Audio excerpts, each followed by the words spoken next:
الحمد للہ نحمدہ ونستعینہ ونصلی علی رسول الکریم اما بعد بسم اللہ الرحمن الرحیم۔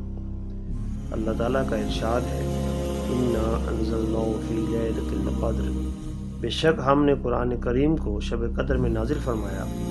بیان کرتے ہیں کہ قرآن کریم تمام تر لوح محفوظ سے آسمان دنیا پر لیلۃ القدر میں نازل کیا گیا اور بیت العزت میں رکھا گیا، وہیں سے بتدریج 23 سال تک لاتے رہے۔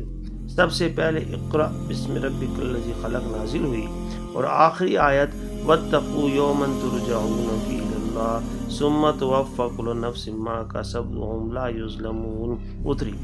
طبقات ابن سبکی میں امام احمد بن اسماعیل قزوینی کی روایت ہے کہ اس آیت کریمہ کے بعد نبی کریم صلی اللہ علیہ وآلہ وسلم 7 روز تک دار دنیا میں مزید رہے۔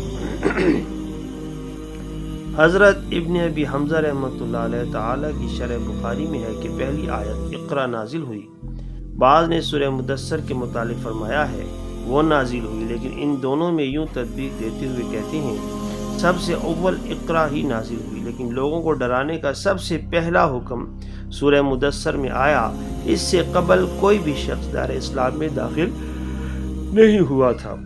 امام قرطبی بیان کرتے ہیں کہ توریت میں 6 رمضان کو انجیل، 13ویں صحائف ابراہیم، پہلی رمضان کو نازل ہوئی۔ حضرت ابن عماد القدر سے استدلال کرتے ہوئے کہتے ہیں کہ رات دن سے افضل ہے اور رات کے 1000 مہینوں سے افضل ہونے کے مفہوم میں اختلاف ہے۔ 1000 مہینوں کے 83 برس 4 ماہ یا 30,000 دن رات بنتے ہیں۔ ابن عبدالسلام فرماتے ہیں اس شب کی ایک نیکی دوسری وقت کی 1000 نیکیوں سے افضل ہے۔ روضۃ الافکار میں ہے کہ بنی اسرائیل میں 4 شخص اسی 80 سال مصروف عبادت رہے، ایک لمحہ بھر کبھی ان سے نافرمانی نہ ہوئی۔ جب یہ بات صحابہ کرام نے سنی تو بڑے متعجب ہوئے، چنانچہ ان کے تعجب کو دور کرنے کے لیے سورۃ القدر لے کر جبریل علیہ السلام بارگاہ مصطفیٰ صلی اللہ علیہ وسلم میں حاضر ہوئے اور صحابہ کرام رضوان اللہ تعالی علیہم اجمعین بے حد مسرور ہوئے۔ اس کے تعین میں اختلاف ہے، اکثر 27ویں ماہ رمضان کی قرار دیتے ہیں۔